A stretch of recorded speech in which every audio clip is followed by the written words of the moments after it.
नमस्कार, स्वागत है आप सभी का। सुबह के 10 बज चुके हैं। न्यूज एट 10 में आप सभी का स्वागत करते हुए शुरुआत करते हैं हेडलाइंस के साथ। प्रधानमंत्री नरेंद्र मोदी आज बिहार के राजगीर में नालंदा विश्वविद्यालय के नए परिसर का करेंगे उद्घाटन। पीएम ने उद्घाटन को बताया शिक्षा क्षेत्र में एक बहुत ही खास दिन। देश में लागू हो गया है नया डाक कानून। जीवन को आसान बनाने के लिए समाज के अंतिम व्यक्ति तक पहुंचेगी सरकारी योजनाओं का लाभ। 2023 में पारित हुआ था विधेयक।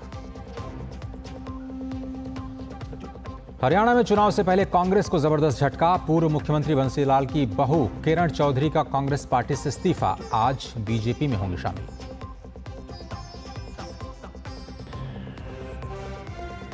शराब घोटाले में आरोपी दिल्ली के मुख्यमंत्री अरविंद केजरीवाल की न्यायिक हिरासत आज हो रही है खत्म। राउज एवेन्यू कोर्ट में सुनवाई।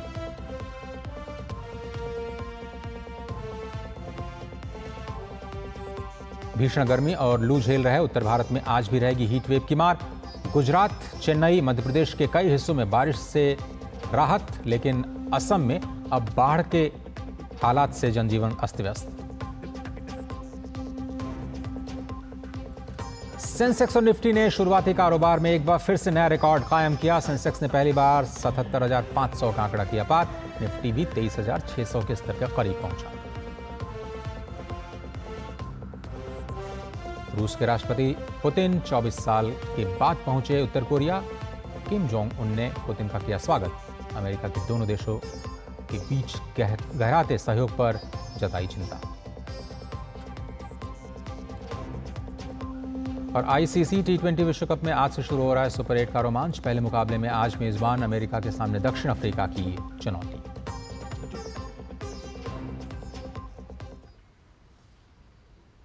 प्रधानमंत्री नरेंद्र मोदी आज बिहार के दौरे पर होंगे। यहां पीएम राजगीर में स्थित अंतर्राष्ट्रीय नालंदा विश्वविद्यालय के नए कैंपस का उद्घाटन करेंगे।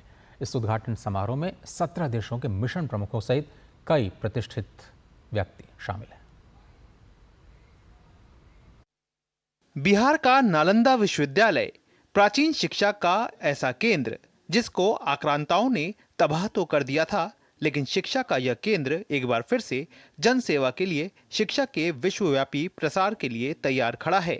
प्रधानमंत्री राजगीर स्थित अंतर्राष्ट्रीय नालंदा विश्वविद्यालय के कार्यक्रम में शामिल होने आ रहे हैं।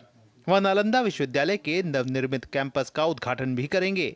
प्रधानमंत्री नालंदा विश्वविद्यालय के नेट जीरो परिसर का शुभारंभ करने वाले हैं, जो 455 एकड़ में 1,749 करोड़ की लागत से बनकर तैयार हुआ है। ये सौर संयंत्र, घरेलू और पेयजल शोधन संयंत्र, अपशिष्ट जल के पुनः उपयोग के लिए जल पुनर्चक्रण संयंत्र, 100 एकड़ जल निकाय और कई अन्य पर्यावरण अनुकूल सुविधाओं के साथ आत्मनिर्भर रूप से कार्य करता है। इसके अलावा प्रधानमंत्री नालंदा विश्वविद्यालय परिसर में पौधारोपण भी करेंगे। मैं समझता हूँ कि बड़ा एक अनूठा दिन है, ये एक बड़ा ही सौभाग्यशाली दिन है। विश्व गुरु बनाने वाले जो हमारा एक प्राचीन नालंदा विश्वविद्यालय था, उसका जो एक नवीनीकरण जो एक प्रकार से किया गया, क्योंकि वो विध्वस्त होने के बाद बड़े अंतराल तक वो बंद रहा, वो शिक्षण नहीं हुआ, संभव नहीं हुआ। वो सारा विश्वविद्यालय जो नालंदा था, जो स्वप्न था, वो हमारे लिए अब साकार हो रहा है। इसमें बहुत बड़े योगदान है। उसमें हमारे माननीय प्रधानमंत्री जी का विजन है, उनका एक गहरी सोच है। विश्वविद्यालय के परिसर में 40 कक्षाओं वाले 2 शैक्षणिक ब्लॉक हैं, जिनकी कुल बैठने की क्षमता 1900 है। इसमें 300 सीटों की क्षमता वाले 2 सभागार हैं। इसमें लगभग 550 छात्रों की क्षमता वाला एक छात्रावास भी है। इसमें अंतर्राष्ट्रीय केंद्र, 2000 व्यक्तियों तक की क्षमता वाला एम्फी थिएटर, फैकल्टी क्लब और खेल परिसर सहित कई अन्य सुविधाएं भी हैं। नालंदा विश्वविद्यालय की परिकल्पना भारत और पूर्वी एशिया शिखर सम्मेलन देशों के बीच एक संयुक्त सहयोग के रूप में की गई है। इस उद्घाटन समारोह में 17 देशों के मिशन प्रमुखों सहित कई प्रतिष्ठित गण भी शामिल होंगे। नालंदा विश्वविद्यालय में अध्ययन कर रहे कई देशों के छात्र छात्राएं भी इस अवसर पर उपस्थित रहेंगे। इस विश्वविद्यालय की स्थापना से नालंदा के गौरवशाली अतीत को पुनर्जीवित करने का प्रयास किया गया है। इस परिसर में विगत सत्र में 26 देशों के बच्चे अध्ययन कर रहे थे, जिनमें उत्तरी और दक्षिणी अमेरिका, अफ्रीका, दक्षिण एशिया और मध्य एशिया के देशों के छात्र शामिल हैं। ये पवित्र भूमि है, शांति और ज्ञान की भूमि है। नालंदा से कुमार आलोक की report, DD news. Kumar Alok जुड़ रहे हैं नालंदा से इस पूरे खबर पर और ज़्यादा विस्तार से बात करने के लिए। कुमार आलोक, बहुत धन्यवाद। सबसे पहले तो यही कि प्रधानमंत्री का कार्यक्रम क्या है और कब तक इस कार्यक्रम की शुरुआत हो सकती है? देखिए, सबसे पहला कार्यक्रम उनका है जहाँ पे नालंदा का जो पुराना विश्वविद्यालय है, जो वहाँ पर भग्नावशेष है, उसका वो अवलोकन करेंगे, उसको वो देखेंगे और जो इतिहास एक विरासत जो है नालंदा विश्वविद्यालय का, और ख़ासकर जब उस ज़माने की बात कहें जब पाल वंश के राजा ने उसको स्थापित किया था। और इस विश्वविद्यालय की ये खूबी थी कि जो बाहर के जो छात्र थे, बाहर के छात्र जो हॉस्टल्स में रहते थे और उनके लिए जो खाना रसद का जो इंतजाम करते थे, वो यहाँ के आसपास के लोग किसान हैं या आसपास के जो स्थानीय लोग हैं वो किया करते थे। और दूसरी सबसे अजूबा चीज़, आप अगर नालंदा के इतिहास को पढ़ेंगे, विश्वविद्यालय के इतिहास को पढ़ेंगे, तो जो इंटरव्यूअर्स जो होता था, जो विदेशों से छात्र आते थे पढ़ने, बर्मा से, भूटान से, नेपाल से, इवन चाइना से, तो वो उनका जो इंटरव्यू होता था, जो इंटरव्यू वो देते थे नामांकन के लिए इस विश्वविद्यालय में, तो वहाँ जो संतरी होते थे, जो द्वारपाल होते थे, वो इतने विद्वान होते थे कि वो उनका इंटरव्यू करते थे और उसके बाद उनका एडमिशन होता था। तो आप समझ सकते हैं कि उस समय जो फैकल्टीज़ होंगे नालंदा विश्वविद्यालय के, उनका स्तर क्या होगा, उनका जो लेवल था वो क्या होगा। तो ये नालंदा विश्वविद्यालय, तक्षशिला की अगर हम बात करें तो तक्षशिला भी पुराना विश्वविद्यालय है, लेकिन आज उसका भूभाग पाकिस्तान में है। तो इन दोनों विश्वविद्यालय की अपनी महत्ता थी और उसी महत्ता को गौरवान्वित करने के लिए, उसको बरकरार रखने के लिए, उसको फिर से रिवाइव करने के लिए इसमें सबसे बड़ी जो पहल थी वो अब्दुल कलाम आज़ाद, जो हमारे पूर्व राष्ट्रपति थे, उनकी पहल पर बिहार विधानसभा में 2006 में प्रस्ताव पारित किया गया और उस प्रस्ताव के तहत ये कहा गया कि नालंदा विश्वविद्यालय को फिर से पुनर्जीवित किया जाए। उसके बाद 2010 में लोकसभा से यह बिल पास हुआ, विश्वविद्यालय अधिनियम बिल पास हुआ, और उसके बाद 2014 में यहाँ पर उद्घाटन किया था सुषमा स्वराज ने, जब वो छोटे स्तर पर इस विश्वविद्यालय की नींव रखी गई। और उसके बाद से लगातार इस पे कार्य होते रहे और फिर केंद्र सरकार और राज्य सरकार के सहयोग से आज का वो दिन ऐतिहासिक दिन है जब प्रधानमंत्री यहाँ पर आकर के इस अंतर्राष्ट्रीय विश्वविद्यालय का उद्घाटन करेंगे। और इसके पहले, जैसे कि मैंने आपको बताया, कि वो जो पुराना नालंदा विश्वविद्यालय का जो खंडर है वहाँ पर वो पूरा अवलोकन करेंगे और उसके बाद यहाँ पर वृक्षारोपण का भी कार्यक्रम है। तो अपने आप में आज का दिन सिर्फ बिहार के लिए नहीं, सिर्फ भारत के लिए नहीं, बल्कि ये विश्व के लिए ऐतिहासिक दिन है, क्योंकि नालंदा विश्वविद्यालय की पुनर्स्थापना और उसको फिर से इस विश्वविद्यालय की जो परिकल्पना यहाँ पर की गई है उसमें तमाम आधुनिक चीज़ों का यहाँ पर समावेश किया गया है। लेकिन नालंदा विश्वविद्यालय की जो पौराणिक जो उनकी मान्यता रही है, जो उनका आधार रहा है, उसको भी इसमें समावेश किया गया है। तो अपने आप में बिहार के लिए बहुत ही बड़ा आज तोहफा मिलने जा रहा है, एक वर्ल्ड स्टैंडर्ड का यहाँ पर यूनिवर्सिटी, जिसका उद्घाटन प्रधानमंत्री नरेंद्र मोदी कुछ ही क्षणों में, यानी कि 10:30 का टाइम है यहाँ पे, तो 10:30 में उद्घाटन करेंगे, लोगों को संबोधित करेंगे। जो चुनिंदा गेस्ट आए हैं, जैसा कि आपने बताया कि 17 देशों के जो राजनयिक यहाँ पर आए हैं, और उन सबको संबोधित करेंगे। और उसके बाद जो एक तो यहाँ पठन पाठन का कार्य शुरू से ही पहले से ही शुरू है, लेकिन उसमें और गति आएगी आज के उद्घाटन समारोह के बाद। यार लोग, आप बिल्कुल सही कह रहे हैं, क्योंकि आज का दिन बहुत ही खास है और ये विश्वविद्यालय ट्रूली इंटरनेशनल इस लिहाज से कहा जा सकता है कि जो छात्र हैं वो वाकई भारत के बाहर से आकर के यहाँ पर ऑलरेडी अध्ययन कर रहे हैं और आज के नए परिसर के उद्घाटन के बाद और भी इसमें गति मिलेगी। आपको शायद याद होगा कि जब ईस्ट एशिया समिट हुआ था उसमें बहुत सारे लोगों को स्कॉलरशिप देने की जो योजना है उसकी भी शुरुआत की गई थी। हालांकि अब अगर हम देखें, ये दो कार्यक्रम है, भग्नावशेष जो हैं उनका दौरा करना और उसके बाद नए परिसर का उद्घाटन करना, संदेश पूरी दुनिया में क्या देने जा रहे हैं प्रधानमंत्री मोदी? एक तरफ तो एक संस्कृति विकास पर भरोसा करती है, वो सृजन पर भरोसा करती है, और दूसरी ओर वही खंडहर कुछ और ही कहानी बयां करते हैं जिसमें कुछ लोग या एक संस्कृति विध्वंस की ओर लेकर के जाती है। देखिए, वहाँ पर अगर आप खंडहर का अवलोकन करेंगे, अगर आप घूमेंगे तो और अगर कोई टूरिस्ट, अगर आप कोई गाइड आपको अगर अच्छा मिल जाए जो वहाँ का जानकार हो, तो आपको हैरत होगी उसके इतिहास को जान करके कि ये इसका इतिहास कितना विस्तृत और बृहत है।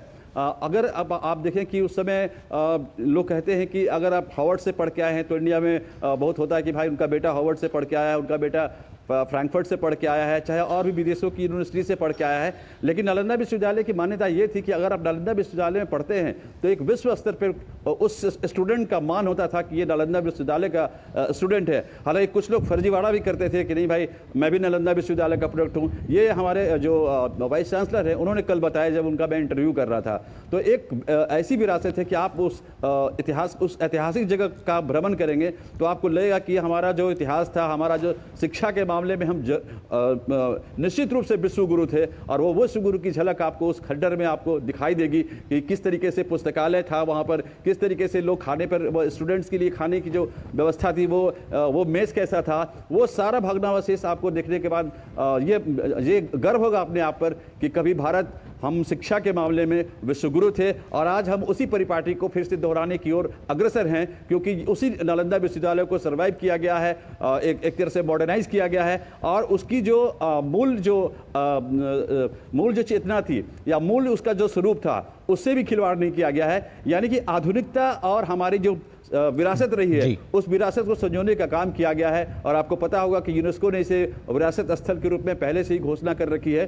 तो अपने आप में आज का दिन मैं फिर से दोहरा रहा हूं कि बिल्कुल ऐतिहासिक दिन है, न सिर्फ बिहार के लिए, न सिर्फ भारत के लिए, बल्कि पूरे विश्व के लिए। एक अंतिम सवाल आपसे कि चूंकि हम इस पूरे नए परिसर में एक छाप देख सकते हैं, या फिर जो स्टूडेंट्स आ रहे हैं बौद्ध धर्म के ऊपर बहुत सारे लोग शोध कर रहे हैं, और भारत ने बौद्ध सर्किट पे बहुत फोकस किया है, और इस जो बौद्धिज़्म है उसको एक कनेक्टिंग पॉइंट बनाया है बहुत सारे जो हमारे पड़ोस के देश हैं, और उसको लेकर के बहुत सारे आदान प्रदान भी हमने सांस्कृतिक तौर पर किए हैं।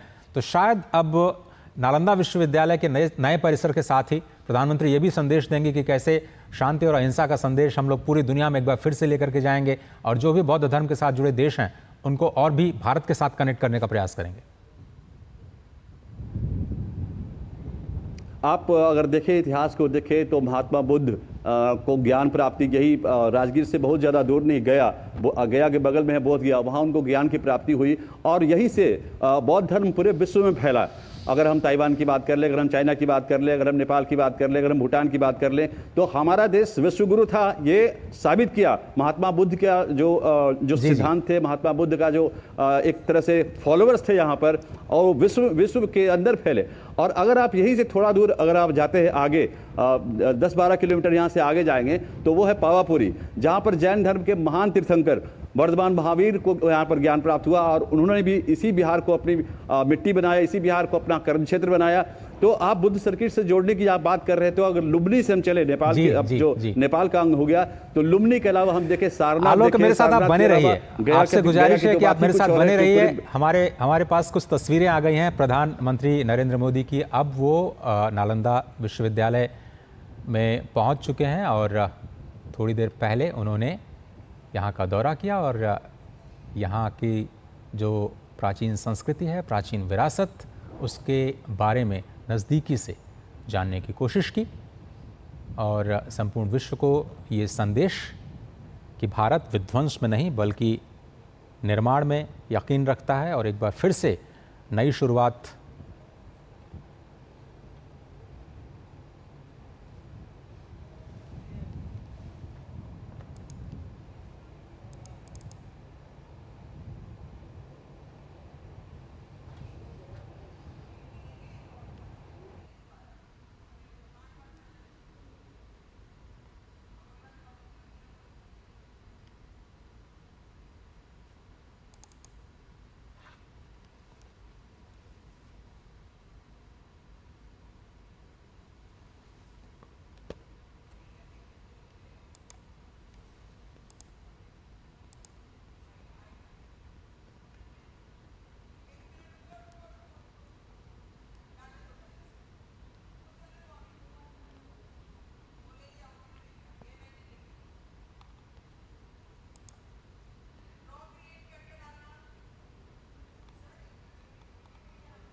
तो आज बिहार के लिए बहुत ही ऐतिहासिक दिन।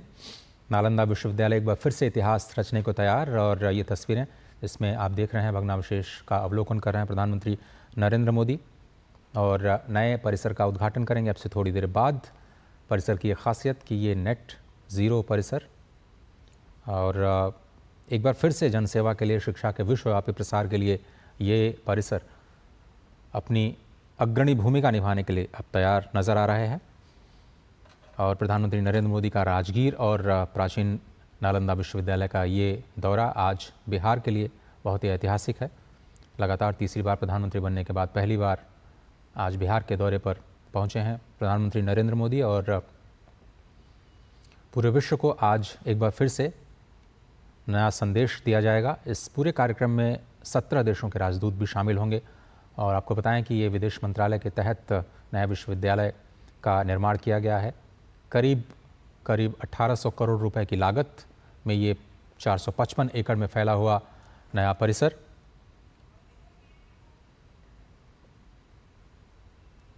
और कार्यक्रम यहाँ पर वृक्षारोपण का भी है, जिसके ज़रिए एक बार फिर से दुनिया को हरा भरा करने का संदेश।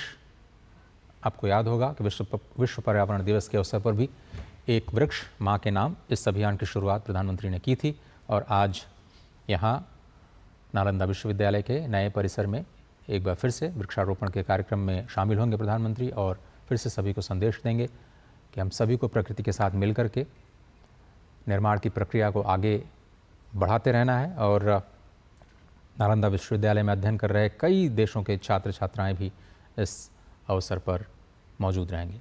तो एक बार फिर से बिहार का नालंदा विश्वविद्यालय, जो कि प्राचीन शिक्षा का एक बहुत ही अद्भुत केंद्र, जिसके कारण भारत को विश्वगुरु के तौर पर देखा जाता था। जब पूरी दुनिया में शिक्षा का प्रचार उतना नहीं था, भारत में इतने बड़े स्तर के विश्वविद्यालय होना भारतीय संस्कृति की विद्या और ज्ञान के प्रति समर्पण और यहाँ की जो प्राकृतिक उत्सुकता है। भारत का नाम ही, जैसा कि आप जानते हैं, कि ज्ञान में रथ, ज्ञान में लगा हुआ एक ऐसा देश जो भूखंड के तौर पर नहीं बल्कि अपनी ज्ञान परंपरा के आधार पर ही संपूर्ण विश्व में जाना जाता है। अलग पहचान, शांति और सह-अस्तित्व के प्रतिमानों को अपने केंद्र में रखते हुए पूरे दुनिया को एक परिवार के रूप में मानते हुए अपने नीतियों, अपनी क्रियाकलापों को आगे बढ़ते हुए ये जो तस्वीरें आप देख रहे हैं, तो आप सबसे थोड़ी देर पहले की तस्वीरें, जब प्रधानमंत्री भग्नावशेष जो प्राचीन नालंदा विश्वविद्यालय का था, 1600 वर्ष हो चुके हैं और आप देखिए अभी भी उतनी ही शान के साथ ये इमारत खड़ी है। भले ही उसको कुछ आतताइयों द्वारा विध्वंस कर डाला गया लेकिन आज फिर से सृजन की नई राह पर ये विश्वविद्यालय एक बार फिर से खड़ा होता हुआ नजर आ रहा है। आपको याद होगा G20 का जब सम्मेलन हो रहा था, संपूर्ण विश्व के बड़े नेता जब यहाँ पर मौजूद थे, तो प्रधानमंत्री जब सभी को नए भारत मंडपम में रिसीव कर रहे थे, तो पीछे जो तस्वीर थी वो नालंदा विश्वविद्यालय की थी और दुनिया भर में G20 के उस कार्यक्रम ने उत्सुकता बढ़ाई नालंदा विश्वविद्यालय के उस तस्वीर को देख करके, जहां प्रधानमंत्री राष्ट्राध्यक्षों का स्वागत कर रहे थे। और उसके बाद आज बिहार के लिए ये ऐतिहासिक दिन। विश्वविद्यालय का नया परिसर बिल्कुल प्राचीन खंडहर जो स्थल है उसके करीब ही बनाया गया है और इस विश्वविद्यालय की स्थापना नालंदा विश्वविद्यालय अधिनियम 2010 के तहत की गई थी। कुलाधिपति के तौर पर चयन किया गया है अरविंद पानगड़िया का, जो कि बहुत ही मशहूर अर्थशास्त्री हैं और अमेरिका में प्रोफेसर के तौर पर कार्य करने का उनको लंबा अनुभव रहा है और वो इस नए संस्थान की कमान अब संभालेंगे। और इस अधिनियम में, जिस अधिनियम के तहत 2010 में इसकी स्थापना की गई थी, उसकी शुरुआत हुई थी 2007 में फिलीपींस में, जब दूसरा पूर्वी एशिया शिखर सम्मेलन था, ईस्ट एशिया समिट, जिसमें भारत ने ये प्रतिबद्धता जताई थी कि हम इस विश्वविद्यालय को फिर से शुरू करेंगे और ईस्ट एशिया के देशों को इसके साथ जोड़ा जाएगा। इतिहास बहुत ही अद्वितीय कहा जा सकता है। स्थापना 5वीं शताब्दी में हुई, जहां दुनिया भर से छात्र अध्ययन के लिए आते थे। विशेषज्ञों की अगर माने तो 12वीं शताब्दी में आक्रमणकारियों द्वारा इसे नष्ट किया गया और उससे पहले 800 वर्षों तक लगातार अपनी जो ज्ञान की परंपरा है वो पूरी दुनिया तक विस्तार देने में इस विश्वविद्यालय ने अत्यंत महत्वपूर्ण भूमिका निभाई। अभी फिलहाल विश्वविद्यालय में 6 अध्ययन केंद्र हैं, जिसमें बौद्ध अध्ययन सबसे सर्वोपरि माना जाता है और दुनिया भर के छात्र आकर के बौद्ध दर्शन के साथ जुड़ी हुई अपने शोध कार्यक्रम और परास्नातक जो अध्ययन की परंपरा है उसमें हिस्सा लेते हैं। साथ ही साथ दर्शन और तुलनात्मक धर्म का स्कूल, ऐतिहासिक अध्ययन का स्कूल, पारिस्थितिकी और पर्यावरण अध्ययन, सतत विकास और प्रबंधन, ये भी इसके पाठ्यक्रमों में शामिल हैं। तो केवल बौद्ध और दर्शन और धर्म तक ही सीमित नहीं, बल्कि ये इतिहास के साथ साथ जो आज का इकोसिस्टम है और पर्यावरण की भी विरासत को आगे बढ़ाने के लिए एक अध्ययन केंद्र के तौर पर यह विश्वविद्यालय जाना जाएगा। और आज प्रधानमंत्री नए परिसर का उद्घाटन करेंगे। बिल्कुल अत्याधुनिक तकनीक के साथ नेट ज़ीरो का इस्तेमाल करते हुए इसको बनाया गया है। कार्बन न्यूट्रल आर्किटेक्ट और अपनी जो प्राचीन भव्यता है वास्तुकला के ज़रिए, वो भी पूरी दुनिया को एक बार फिर से स्पष्ट नजर आएगी। प्रधानमंत्री इन तस्वीरों में उस भव्य इतिहास की जानकारी लेते हुए, जिसके अवशेष आज सिर्फ कुछ खंडहर के तौर पर पूरी दुनिया के सामने आक्रमणकारियों के विध्वंस की वो कहानी कहते हैं, जिसमें कहा जाता है कि महीनों तक कई लाख पुस्तकें यहाँ की पुस्तकालय में जला दी गईं। निर्माण के खिलाफ आक्रमणकारी जो सोच है उसके ऊपर एक बार फिर से सृजन के जरिए उन सभी विध्वंसकारी सोच का मुकाबला करने के लिए भारत एक बार फिर से खड़ा हुआ है और आज बिहार के लिए अत्यंत महत्वपूर्ण दिन।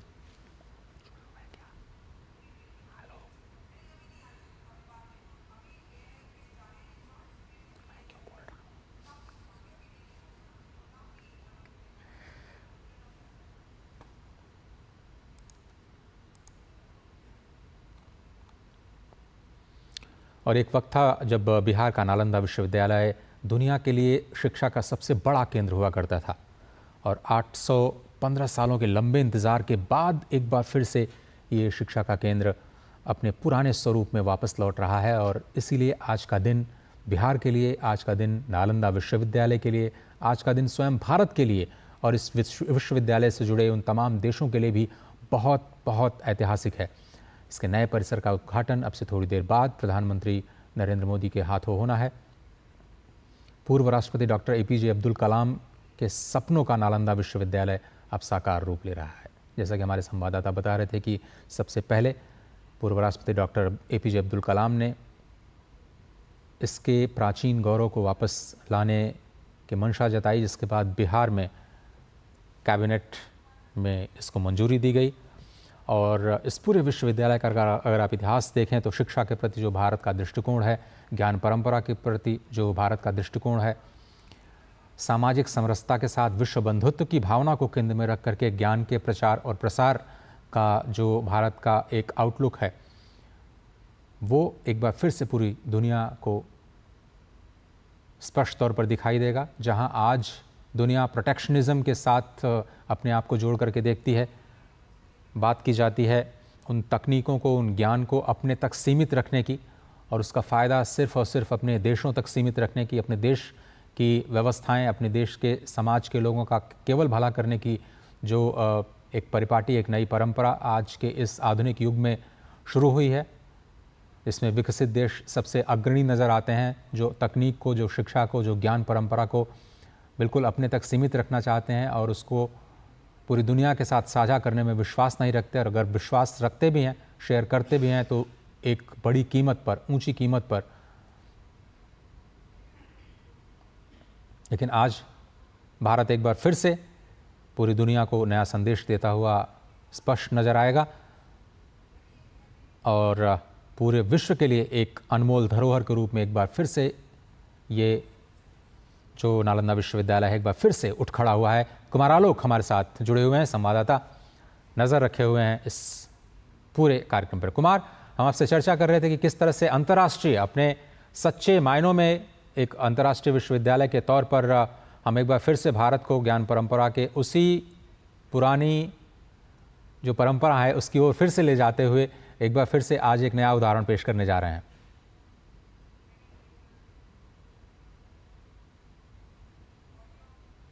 अद्वितीय है कि हम बिहार की अगर हम बात करें तो बिहार को अगर पॉलिटिकली कहा जाता है कि बीमारू राज्य है, बिहार विकास के मानकों पर खरा नहीं उतरा है। लेकिन अगर आप देखें कि नालंदा विश्वविद्यालय की अगर हम बात कर लें तो ये विश्वविख्यात हर देश के लोग, खासकर अगर हम बौद्धिस्ट कंट्रीज़ की बात करें तो वो तो आते ही थे, साथ ही साथ उच्च शिक्षा के क्षेत्र में भी इसका कोई सानी नहीं था।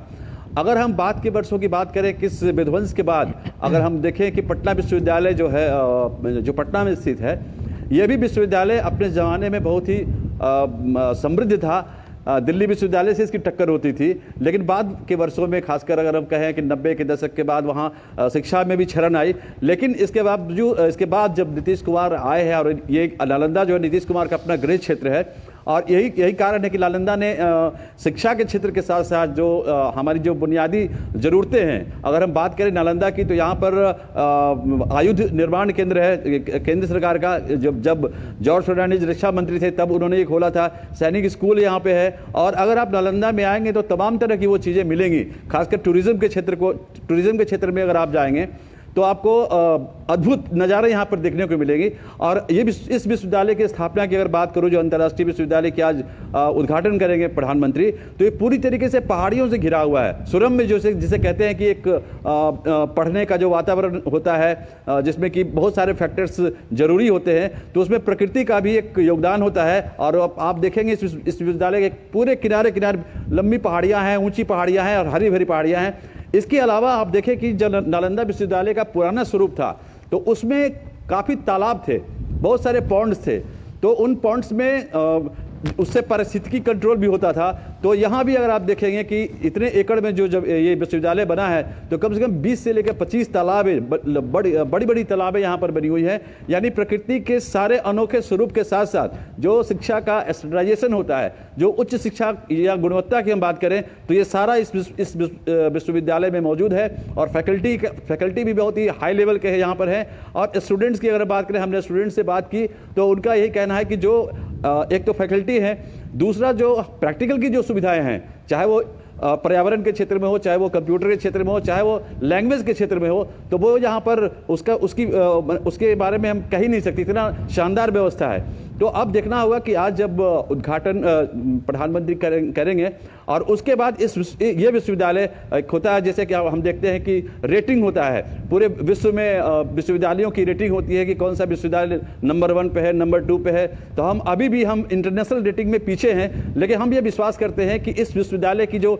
एक नींव रही है, एक नालंदा विश्वविद्यालय का इसका एक इतिहास रहा है इसके साथ जुड़ने का, तो हम समझते हैं कि आने वाले दिन में नालंदा विश्वविद्यालय भी वर्ल्ड रेटिंग के स्तर पे एक नया इतिहास कायम करेगी।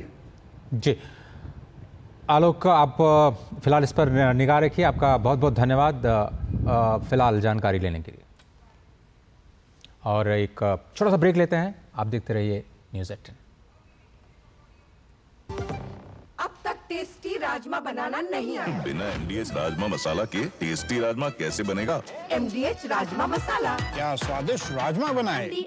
बात जब पीढ़ियों के लिए बनने वाले घर की हो तो जिम्मेदारी बड़ी हो जाती है। गैलेंट समझता है ये जिम्मेदारी। अब डबल M रिब्स के साथ गैलेंट एडवांस TMT रीबार, निर्माण का रियल हीरो। घुटना, कंधा या कमर, चाहे जैसा हो दर्द, डॉक्टर ऑर्थो आपको देता है दर्द से पूरी आजादी। ये कोई टेम्पररी पेन किलर नहीं, आयुर्वेदिक औषधि है। स्वागत है आप सभी का न्यूज़ 18 में। अब आगे बढ़ते हैं और कुछ और खबरों पर निगाह डालते हैं। देश में नया डाकघर कानून लागू हो गया है। डाकघर अधिनियम 2023 ने भारतीय डाक अधिनियम 1898 का अब स्थान ले लिया है। इसका मकसद नागरिक केंद्रित सेवाओं और सरकारी योजनाओं के लाभों को अंतिम छोर तक पहुंचाने के लिए एक सरल कानूनी ढांचा तैयार करने के साथ ही जीवन को आसान बनाना है। ईज़ ऑफ लिविंग पर सरकार का फोकस, ये एक बड़ा कदम। 2023 में ये विधेयक पारित हुआ था, अब उसको गैजेट में स्थान मिला है, यानी कानून बन गया है। नए कानून में डाकघर को पहले की तरह पहले चिट्ठियाँ इकट्ठा करने, फिर उसके बाद उसको सॉर्टिंग करने और फिर वितरित करने का एक विशेषाधिकार पहले डाकघर के पास था, जो अब वर्तमान परिस्थितियों को देखते हुए अब इस मोनोपोली को ख़त्म कर दिया गया है। इसके साथ ही मिनिमम गवर्नमेंट मैक्सिमम गवर्नेंस, इस लक्ष्य के साथ नए कानून में कोई भी दंडात्मक प्रावधान नहीं किया गया है। अधिनियम में यह भी कहा गया है कि जो डाक सेवा के महानिदेशक हैं वो भारतीय डाक के प्रमुख होंगे और उनके पास डाक की जो सेवाएं हैं उसका शुल्क निर्धारित करना, डाक टिकट जारी करने से संबंधित जो भी नियम बनाने हैं, सारी शक्तियां उनको दी गई हैं। संसद ने पिछले साल दिसंबर में डाकघर विधेयक को पारित किया था और ईज़ ऑफ लिविंग पर फोकस, जैसा कि हम आपको बता रहे हैं कि 1,55,000 से ज़्यादा डाकघर देश के कोने कोने में मौजूद हैं और वित्तीय सेवाओं के साथ जोड़ करके जनता इन्हें देखती है। डाकघर में जो बहुत सारी ऐसी सेवाएं हैं जो अब कॉमन सर्विस सेंटर के तौर पर काम कर रहे हैं और बहुत सारी सेवाएं आप जाकर के डाकघर में ले सकते हैं। एक तरह से बैंक के रूप में भी जो ग्रामीण अर्थव्यवस्था है उसको बड़ा संबल देने का डाकघर काम करता है। और आज भी तो ईज़ ऑफ लिविंग के लिहाज से अगर आप देखें तो मुझे बार बार ध्यान आता है कि अगर आपको पेंशन के लिए लाइफ सर्टिफिकेट देना हो तो आपको पहले फिजिकली मौजूद होना अपने ट्रेजरी ऑफिस में ज़रूरी होता था, लेकिन अब ऐसा कर दिया गया है कि आप अपने बायोमेट्रिक के हिसाब से अपना लाइफ सर्टिफिकेट आपके पास के डाकघर में जा कर के जमा कर सकते हैं। आपको अपने कार्यालय में वापस बहुत दूरी कई बार तय करनी पड़ती है तो वहाँ पर जाने की ज़रूरत नहीं, और हर साल ये जो अनिवार्यता है उसको ख़त्म कर दिया गया। डाकघर इसमें बड़ी भूमिका निभा रहा है। बीच में ये भी कोशिश हुई कि डाकघर को एक बड़े पोस्टल बैंक के रूप में स्थापित किया जाए। बहुत सारी जो सेवाएं हैं, बचत की सेवाएं, निवेश की सेवाएं, वो आज भी डाकघरों के माध्यम से मिल रही हैं और वित्तीय समावेशन में इसका एक बहुत ही अहम योगदान रहा है। आगे बढ़ते हैं। भारतीय नौसेना प्रमुख एडमिरल दिनेश के त्रिपाठी ने कल प्रधानमंत्री नरेंद्र मोदी के साथ मुलाकात की।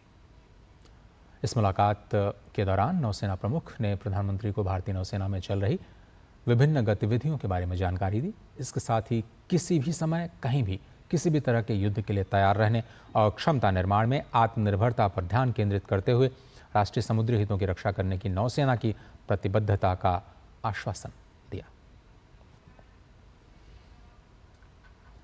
अमेरिकी सांसदों का एक समूह तिब्बती आध्यात्मिक नेता दलाई लामा से मिलने के लिए अब दलाई लामा के मंदिर पहुंचा है, जो कि धर्मशाला में मौजूद है।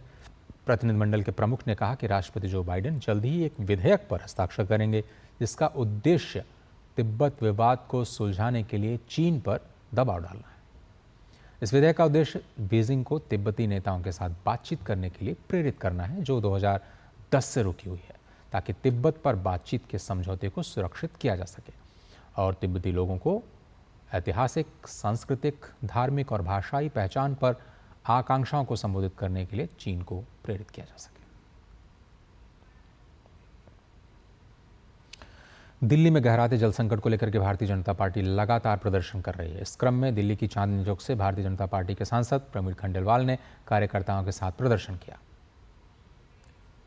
प्रवीण खंडेलवाल ने मोती बाग के किशनगंज में विरोध रैली भी निकाली।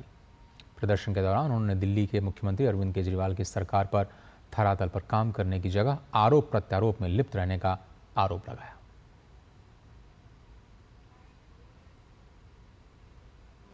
पानी का संकट और तेजी के साथ लोगों के सामने आ रहा है। पिछले 10 सालों में हर गर्मी में हर साल ये समस्या आई है।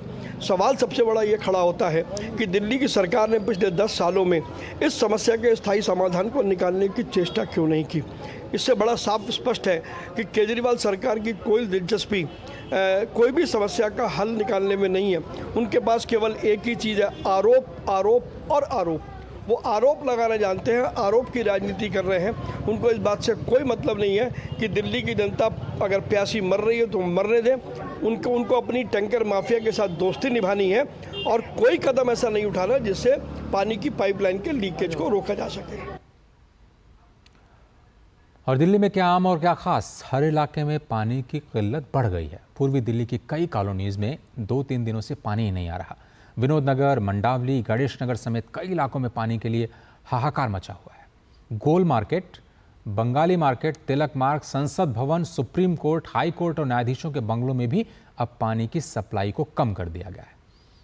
आरएमएल अस्पताल की बात करें या फिर कलावती और लेडी हार्डिंग जैसे अस्पताल, वो भी पानी की कमी का सामना कर रहे हैं।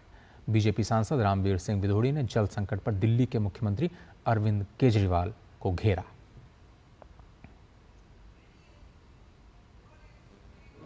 देखिए, पानी के बारे में अनेकों बार हमने मुद्दा दिल्ली विधानसभा के अंदर भी उठाया जब मैं लीडर ऑफ अपोजिशन था, और दिल्ली विधानसभा के बाहर भी उठाया है।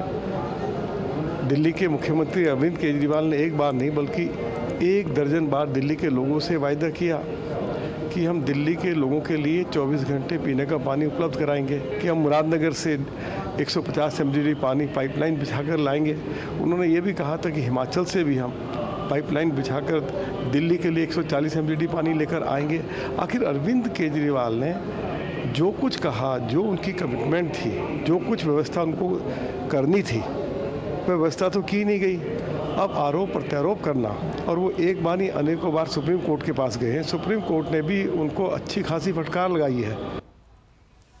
अब भाजपा सांसद बांसुरी स्वराज आप आम आदमी पार्टी पर जमकर हमला बोल रही हैं। बीजेपी सांसद इंदिरा कैंप में स्थितियों का जायजा लेने के लिए वो पहुंची थी। उन्होंने कहा कि बीजेपी के विधायक ने कई झूठे वायदे किए, बड़े वायदे किए। बीजेपी सांसद ने आप पार्टी से प्रेस कॉन्फ्रेंस छोड़कर जमीन पर काम करने की सलाह दी।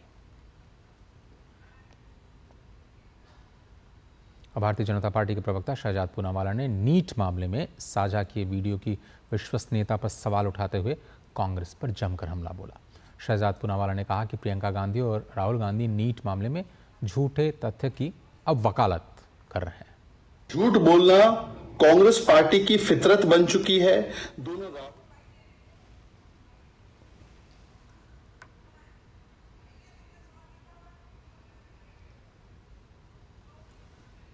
वाड्रा ने नीट के विषय पर 10 जून को एक वीडियो शेयर किया था, और वो वीडियो था आयुषी पटेल का।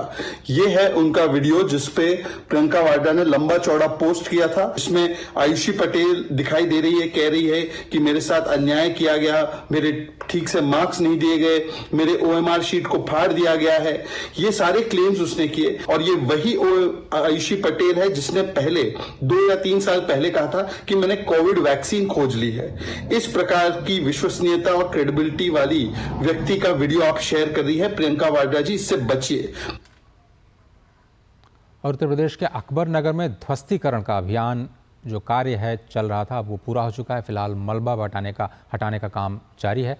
कुकरेल नदी की ज़मीन पर अवैध निर्माण का जो सिलसिला था उसे तोड़ते हुए ध्वस्तीकरण अभियान उत्तर प्रदेश सरकार ने शुरू किया था। इस अभियान के तहत अवैध बने 1169 आवास और 101 कमर्शियल निर्माण ध्वस्त किए गए।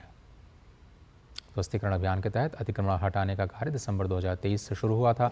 अभियान के तहत करीब 24.5 एकड़ ज़मीन पर बने 1200 से ज़्यादा अवैध निर्माण जमींदोज कर दिए गए।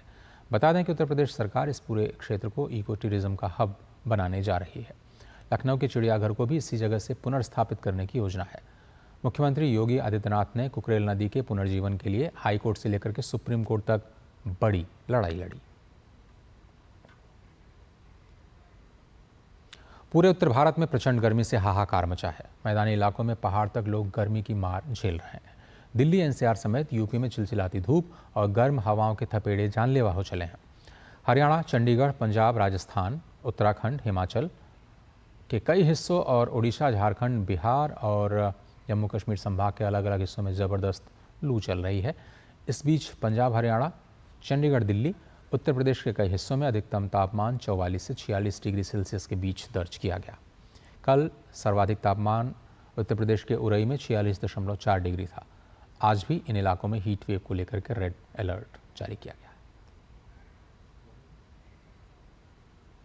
और जहां एक और उत्तर भारत में भीषण गर्मी से लोग परेशान हैं, तो वहीं दूसरी ओर उत्तर पूर्वी भारत में भारी बारिश का कहर देखने को मिल रहा है। उधर मौसम विभाग ने उप हिमालय, पश्चिम बंगाल, असम और सिक्किम के कई हिस्सों में भारी से बहुत भारी से अत्यंत भारी बारिश होने की संभावना के साथ ही रेड अलर्ट जारी किया है। इसी के साथ अरुणाचल प्रदेश के कई इलाकों में अत्यंत भारी बारिश का रेड अलर्ट जारी किया गया है। साथ ही नागालैंड, मणिपुर, मिजोरम और त्रिपुरा में भारी बारिश का ऑरेंज अलर्ट जारी किया गया।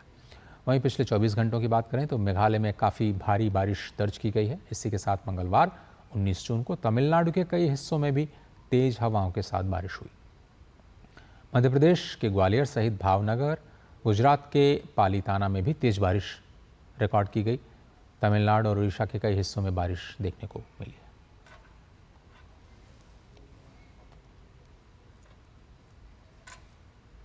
उत्तरी सिक्किम में पिछले सप्ताह से फंसे 1200 से ज़्यादा पर्यटकों को निकालने का काम सोमवार से लगातार जारी है।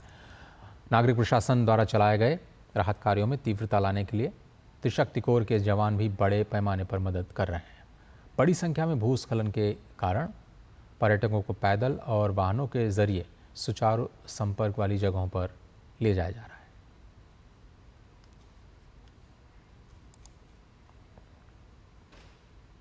और असम में लगातार हो रही बारिश से बाढ़ की स्थिति और भी ज़्यादा खराब हो गई है। ताज़ा जानकारी के अनुसार 15 जिलों के 470 गांव बाढ़ से जूझ रहे हैं, जिसमें लगभग 1,60,000 लोग प्रभावित हुए हैं।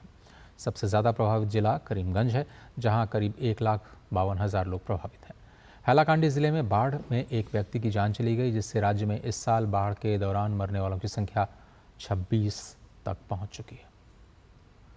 कानपुर में कोपली नदी खतरे के निशान से ऊपर बह रही है, जबकि बारिश के कारण अन्य नदियों का भी जलस्तर बढ़ रहा है। बाढ़ प्रभावित इलाकों में राहत शिविरों की संख्या बढ़ा करके 43 कर दी गई है, जहां 5,000 से ज़्यादा लोग शरण लिए हुए हैं। और असम में आई बाढ़ के बाद करीमगंज के बदरपुर इलाके में भूस्खलन से 3 नाबालिगों सहित 5 लोगों की मौत हो गई। करीमगंज के पुलिस अधीक्षक पार्थ प्रतिम दास ने जानकारी देते हुए बताया कि मंगलवार रात को बाढ़ की वजह से भूस्खलन हुआ, जिसमें कई लोग प्रभावित हुए हैं। वहीं असम राज्य के आपदा प्रबंधन प्राधिकरण की बाढ़ रिपोर्ट में कहा गया कि 15 बाढ़ प्रभावित जिलों के 28 राजस्व क्षेत्रों के तहत 470 गांव प्रभावित हुए हैं, जिसमें 11 जिलों के करीब 1,378 हेक्टेयर फसल को नुकसान पहुंचा है। साथ ही बाढ़ से 15 जिलों के 93,895 पालतू पशु भी प्रभावित हुए हैं।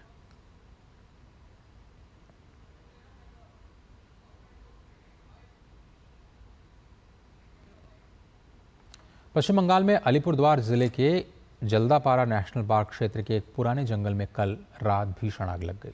इस अग्निकांड की सूचना मिलते ही 4 दमकल गाड़ियां मौके पर पहुंची। काफ़ी मशक्कत के बाद 5 घंटे में आग पर काबू पाया गया। वहीं इस घटना में किसी के भी हताहत होने की खबर नहीं है।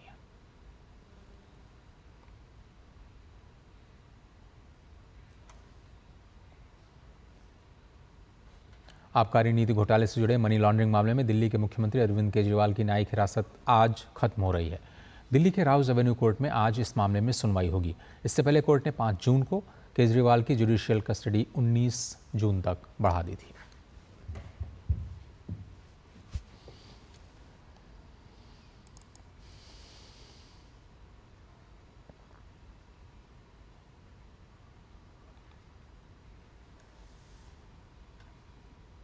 उधर जम्मू कश्मीर के पुंछ जिले में कल गोलीबारी की आवाज़ सुनाई दी, जिसके बाद से ही सुरक्षा बलों के द्वारा जिले के बुफलियात सेक्टर के माराहा वन क्षेत्र में सघन तलाशी का अभियान शुरू कर दिया गया है। यह अभियान अब भी जारी है।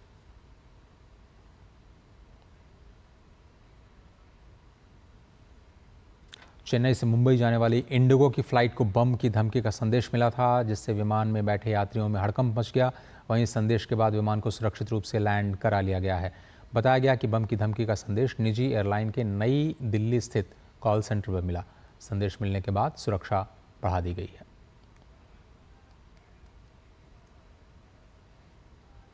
और अब समय है योग से जुड़ी खबरों को आप तक पहुंचाने का।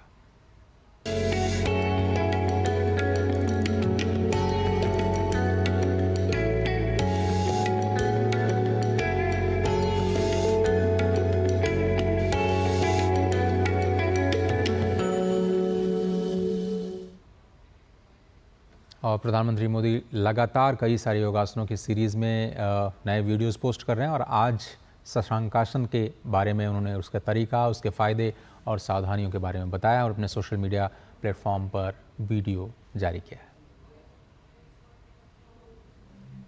शशांक आसन, संस्कृत में शशांक का अर्थ है खरगोश। इस आसन में आपके शरीर की स्थिति एक खरगोश की तरह हो जाती है। इस आसन को करने के लिए सबसे पहले आप वज्रासन की मुद्रा में बैठ जाएं। अपने हाथों को अपने घुटनों पर रखें। अब अपने दोनों घुटनों को आरामदायक स्थिति में जितना हो सके उतना फैलाएं। सुनिश्चित करें कि आपके पैर के अंगूठे एक दूसरे को परस्पर छू रहे हों। अब अपनी हथेलियों को घुटनों के बीच रखें। अब सांस छोड़ें और अपनी हथेलियों को आगे की ओर खींचते हुए अपने शरीर को झुकाएं। सुनिश्चित करें कि आपकी भुजाएं समांतर हों और आपकी ठोड़ी जमीन पर। अपनी दृष्टि सामने की ओर बनाए रखते हुए इस मुद्रा में कुछ देर आराम से रहें। सामान्य रूप से सांस लें और छोड़ें।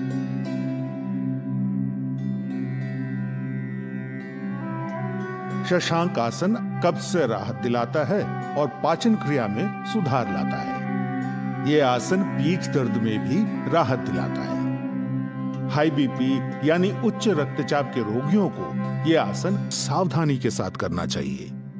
घुटनों में गठिया की शिकायत के रोगियों को यह आसन सावधानी से या फिर नहीं करना चाहिए। यदि आपकी पीठ में अत्यधिक दर्द हो तो कृपया यह आसन ना करें। कुछ समय तक शशांक आसन में रहने के बाद सांस लेते हुए ऊपर आएं और अपने शरीर को सीधा करें। अब सांस छोड़ते हुए पुनः वज्रासन में आ जाएं। अब अपने शरीर को एक तरफ झुकाते हुए अपने दोनों पैरों को सामने की ओर सीधा करें और विश्राम आसन में आने के पश्चात विश्राम करें। नियमित रूप से करने पर शशांक आसन आपको तनाव और क्रोध घटाने में मदद करता है। योग आज न केवल भारत में ही प्रसिद्ध है बल्कि आज विश्व भर में अपनी विशेष पहुंच और पहचान बना चुका है। क्या बच्चे क्या बूढ़े योग का प्रयोग कर हम अपने स्वास्थ्य को और अधिक दुरुस्त कर सकते हैं। तो आइए आज योग के महत्व को योग के संवाद के माध्यम से जान लेते हैं। इसके लिए हमारे सहयोगी गवीश द्विवेदी ने संपर्क किया है योगाचार्य सुनील मान के साथ।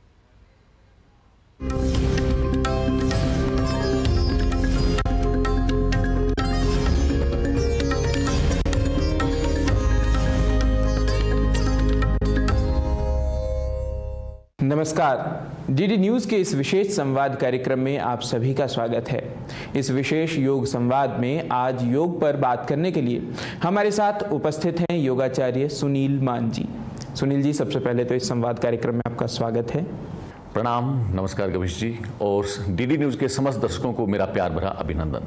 आचार्य जी, हम सबसे पहले जानना चाहते हैं, ये तो क्योंकि बात सही है कि जीवन में हर व्यक्ति की अपनी कोई न कोई कहानी होती है। हम जानना चाहते हैं कि आपके जीवन में योग यात्रा कैसे शुरू हुई, आपकी योग में रुचि कब और कैसे आरंभ हुई। गवीश जी, मैं हरियाणा के एक बहुत छोटे से गाँव इसरेहड़ी से संबंधित हूँ। मेरे पिताजी और माताजी किसानी की है उन्होंने और बड़ा ही एक सामान्य सा जीवन यापन किया है। लेकिन मेरे जो पैतृक मेरे दादा मेरे परदादा पूर्वज रहे हैं, मेरे माता पिता हैं, वो बड़े आध्यात्मिक आत्माएं रही हैं। तो बचपन से ही मुझे आध्यात्मिक माहौल मिला। उसके बाद जैसे ही मैंने 10वीं पास की तो पहली बार मेरे हाथ में पुस्तक आती है स्वामी विवेकानंद की, और उस पुस्तक को पढ़ने के बाद उसके अंदर से मुझे एक थीम मिलती है जीवन की। वो मिलती है कि नर सेवा ही नारायण सेवा है। 2011 में एक ऐसा वाकया होता है कि मेरे माता पिताजी को कुछ स्वास्थ्य की संबंधित दिक्कतें आई। मेरी माताजी को कैंसर हुआ, पिताजी को बाईपास सर्जरी करानी पड़ी। तो वो जो जिम्मेदारी थी मेरी माता पिता के प्रति, तो मैंने कहा आप बॉम्बे आए, मैं आपका इलाज यहाँ कराता हूँ, लेकिन उनकी इच्छा थी कि हम गाँव में रहे हैं तो आप गाँव में आके ही हमारी सेवा करें। तो मेरी अंतरात्मा ने मुझे पुकारा और मुझे एक अंदर से ही आवाज़ आई कि आप राष्ट्र सेवा के लिए निकले हैं, लेकिन इस समय सेवा आपके घर से शुरू होनी चाहिए। उसी दौरान मैं कुछ योग से संबंधित गुरुकुल हैं उनमें जाता रहा और वहाँ पर एक विषय निकल के आता है, वो आता है कि विकास हमेशा तनाव उत्पन्न करता है। और बॉम्बे में मैंने तनाव देखा था लोगों के जीवन में, तो अब वहाँ से मैंने निर्णय लिया कि मैं अपने देश को तनाव मुक्त करूँगा, और तनाव मुक्त करने का जो सबसे अच्छा उपाय है वो योग के अंदर है। इस प्रकार से मैं योग से जुड़ा, और उसके बाद मैंने विभिन्न संस्थानों से योग यात्रा प्रारंभ की। सबसे पहले मैं स्वामी शिवानंदा के आश्रम में जाता हूँ, वहाँ से मैंने अपना योगा श्रोमणी का कोर्स मैंने कंप्लीट किया। उसके बाद कृष्णानंदा योगशाला में मैसूर जाता हूँ, वहाँ से मैंने योगाचार्य का अपना पूरा किया। उसके बाद मैंने हल्द्वानी से MA का योगा का कोर्स किया, और उसके बाद हमने अपना आर्य पावर योगा के नाम से दिल्ली NCR में बहुत सारे संस्थानों की स्थापना की, जो अभी बहुत अच्छे से चल रहे हैं। जी, तो इसका मतलब योग से आप स्वयं लाभान्वित हुए, और इस बार जैसे कि अंतर्राष्ट्रीय योग दिवस की जो थीम है, जो विषय निर्धारित हुआ है, वह भी है योग स्वयं और समाज के लिए। तो स्वयं आप किस प्रकार लाभान्वित अपने आप को मानते हैं, और कैसे समाज को योग से लाभान्वित आप देखते हैं? देखिए गवीश जी, मैं अपने आप को इतना बड़ा भाग्यशाली समझता हूँ कि योग ने मुझे चुना, क्योंकि मेरा विषय है राष्ट्र सेवा, और योग के द्वारा मुझे वो मेरा ध्येय मिला, इससे मैं लाभान्वित हुआ। उसके बाद अगर हम बात करें समाज किस प्रकार से लाभान्वित हो सकता है, कि योग आपको शारीरिक, मानसिक, भावनात्मक और आध्यात्मिक तौर पर सबल बनाता है। आज के समय में विभिन्न प्रकार के रोगी जन हमसे मिलते हैं, हमारे सेंटर्स में आते हैं। किसी को BP की समस्या है, किसी को शुगर है, किसी को हार्ट की प्रॉब्लम है, किसी को हाइपरटेंशन है, किसी को डिप्रेशन है, किसी को एंग्जाइटी है। इस प्रकार हम योग के द्वारा इन सभी प्रकार की बीमारियों का निवारण करते हैं। और ऐसा कहा गया है कि योग सुपीरियर और इन्फीरियर डॉक्टर दोनों का कॉम्बिनेशन है। सुपीरियर डॉक्टर का जो कॉन्सेप्ट था वो पहले चाइना और जापान में था, बहुत एंशिएंट टाइम में। तो सुपीरियर डॉक्टर वो होता है जो आपको बीमार ना होने दे, और इन्फीरियर डॉक्टर वो होता है जो बीमार हो उसको ठीक करे। तो जो व्यक्ति बीमार है वो तो अपने आप को ठीक करेगा ही करेगा, लेकिन जो लगातार योग अभ्यास करता रहेगा वो हर प्रकार के रोग से मुक्त रहेगा। आज के जो दैनंदिन जीवन में योग को कैसे हम इनबिल्ट कर सकें, आपकी इस पर क्या विचार है? देखिए, सबसे पहले तो मैं सभी युवाओं को एक बात कहना चाहूँगा कि आप थोड़ा सा समय निकाल के किसी भी योग संस्थान से 1 महीने का फाउंडेशन कोर्स आप अवश्य करें। उसके अलावा फिर अगर बात आती है कि हम योग, और आपको लिए चलते हैं आज की जो सबसे बड़ी खबर है जिसे हम ट्रैक कर रहे हैं। प्रधानमंत्री नरेंद्र मोदी ने नालंदा विश्वविद्यालय में वो पहुंचे हैं और उन्होंने एक पट्टिका का अनावरण किया है।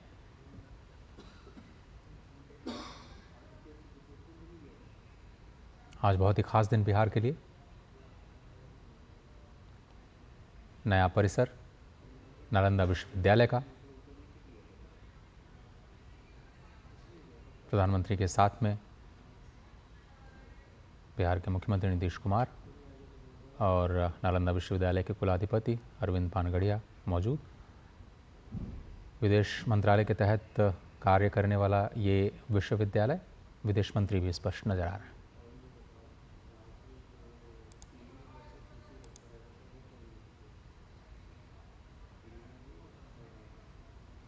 और आज बहुत ही विस्तृत कार्यक्रम था। आज सबसे पहले राजगीर के पास प्रधानमंत्री ने भग्नावशेष का अवलोकन किया। पट्टिका के अनावरण के बाद पौधारोपण के कार्यक्रम में भी शामिल हुए और वृक्षारोपण के साथ पूरी संपूर्ण विश्व को ये संदेश कि भारत पर्यावरण के साथ सामंजस्य स्थापित करते हुए कैसे शिक्षा के प्रसार को अपने जीवन का मूल्य मानता है। नए परिसर में ये पौधारोपण किया गया है।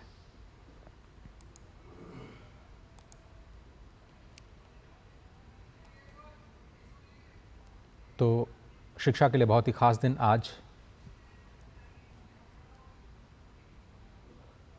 राजगीर में नालंदा विश्वविद्यालय के नए परिसर का अब उद्घाटन हो चुका है।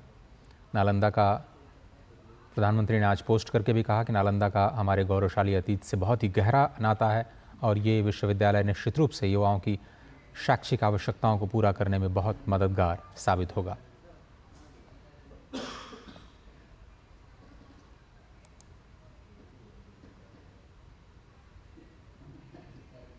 नया परिसर बिल्कुल नेट ज़ीरो और आधुनिक तकनीक के साथ बनाया गया, लेकिन जो भारत की प्राचीन धरोहर है उसको समेटते हुए पूरी दुनिया में ज्ञान परंपरा और पर्यावरण के साथ भारत का जो जुड़ाव है उसको रेखांकित करते हुए ये नया परिसर नालंदा विश्वविद्यालय का 17 देशों के प्रतिनिधि आज इस भव्य कार्यक्रम का हिस्सा हैं और सही मायनों में ये विश्वविद्यालय अपनी प्राचीन भव्यता को एक बार फिर से प्राप्त करने की दिशा में एक बड़ा कदम आज उठाता हुआ।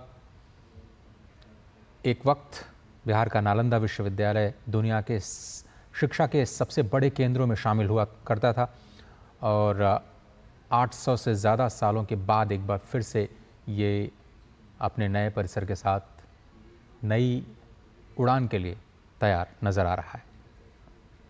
पूर्व राष्ट्रपति डॉक्टर APJ अब्दुल कलाम के सपनों का नालंदा विश्वविद्यालय अब नया साकार रूप ले रहा है और प्रधानमंत्री आज तीसरी बार लगातार प्रधानमंत्री पद ग्रहण करने के बाद वो बिहार के दौरे पर पहली बार पहुंचे हैं और पहला ही जो कार्यक्रम है उन्होंने शिक्षा के साथ जुड़ा हुआ रखा।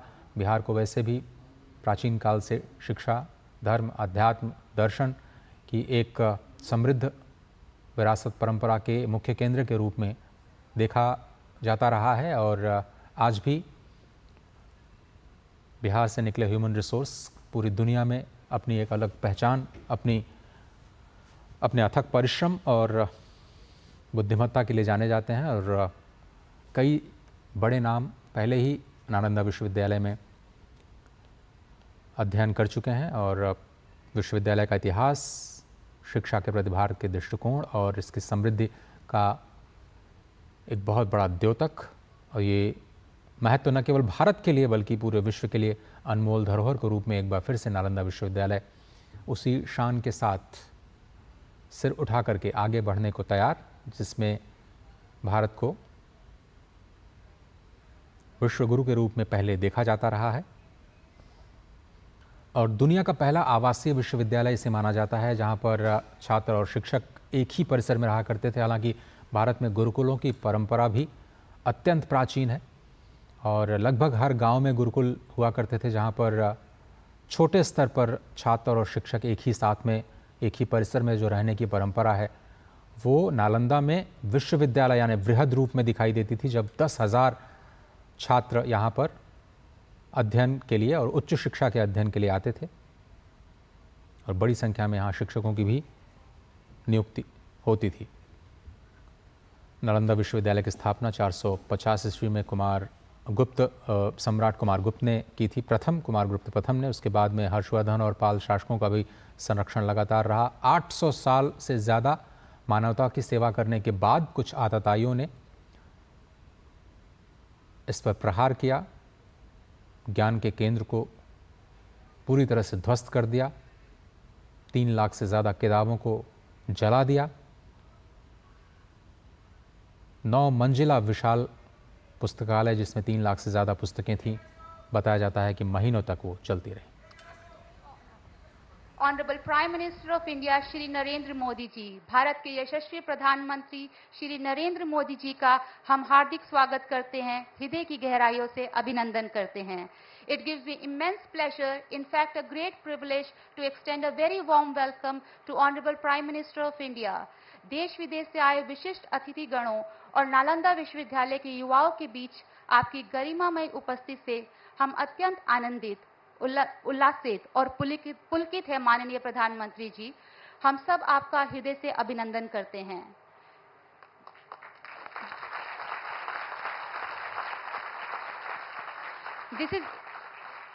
This is indeed a momentous occasion and a profound honor for Nalanda University as we witness the revival of ancient glory in the golden era